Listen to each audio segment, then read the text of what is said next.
Also, if you hear something that sounds like a baby sort of scream crying, that's my cat. She just yells a lot. I actually have two cats, but one of them's very audible as opposed to the other one who is nice and quiet. So, um, about like 3 months ago, I went to the doctor, the psychologist, to sort of get tested for a texture sensitivity, and the psychologist, without talking to me about it, and I assume talking to my mom about it, referred me to a different psychologist to maybe diagnose me with something else, but I didn't know I was going there to maybe get diagnosed with something else. So I show up at the thing thinking it was a referral for a texture sensitivity test. So I'm like talking about all of the situations where texture sensitivity has affected me. And my mom starts talking about like crazy random stuff that I think has nothing to do with texture sensitivity. Like my crazy overreactions to things when I was little, at least in her opinion, were crazy overreactions.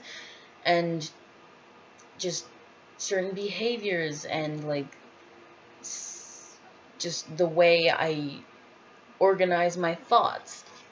And then like an hour and a half later, the guy turns to me and he's like, there are certain behaviors that are very characteristic of kids that have certain, like, I don't remember what his exact words were, but basically, freaking out of the blue, all of a sudden, I find out I'm autistic.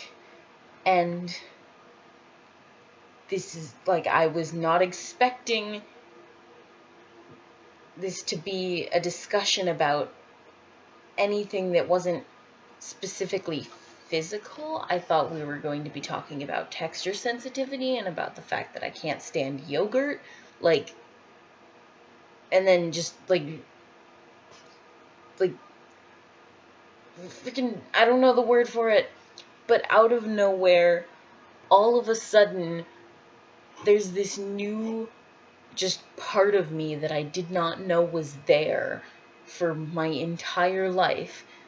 And so I start researching it, and a whole bunch of stuff suddenly makes sense. Like, at first it was this huge relief, like, oh my god, now I get why people don't understand when I have a problem with this or that.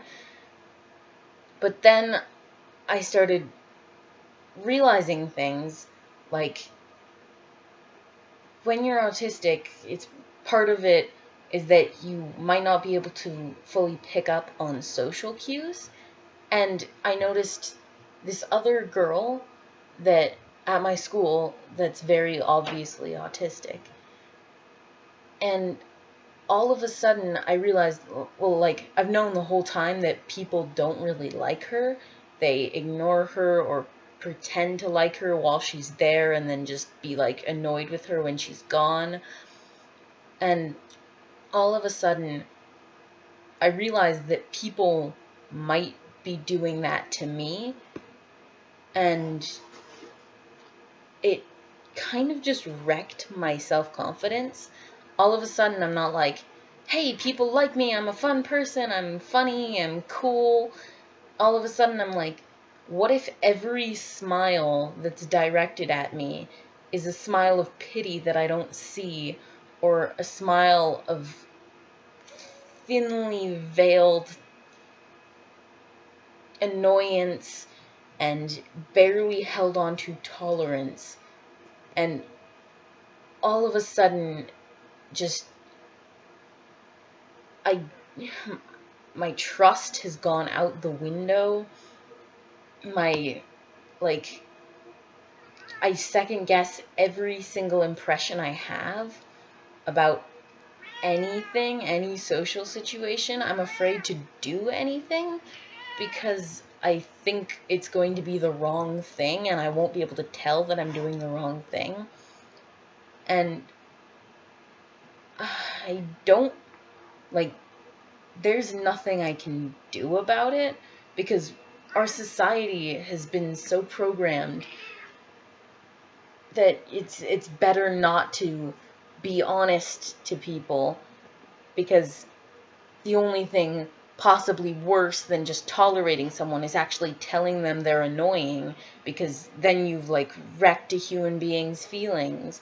But I don't, like, I'm not saying you should be fully honest to everyone.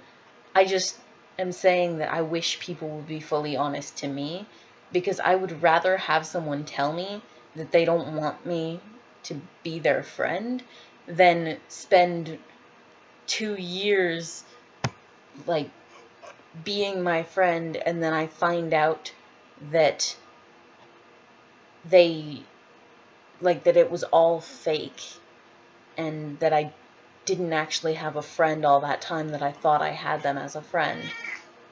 And I don't know, there's so many layers of just screwed up in our society. There's just,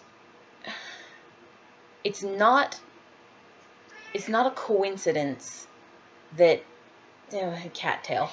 It's not a coincidence that so many people have so many problems, and, like, psychiatric health is just in the gutter right now, and everyone seems to have a psychologist.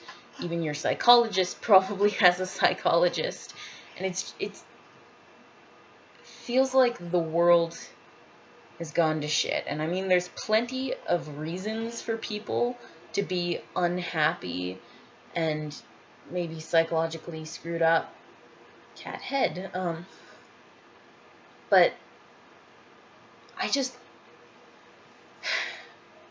don't know if the world can get a complete overhaul, and I don't know if it needs a complete overhaul, but I don't know if it can do without one either.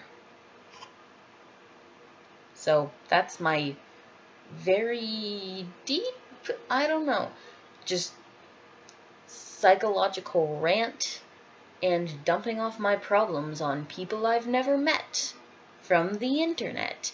If anyone ever watches this, which I doubt that's ever going to happen.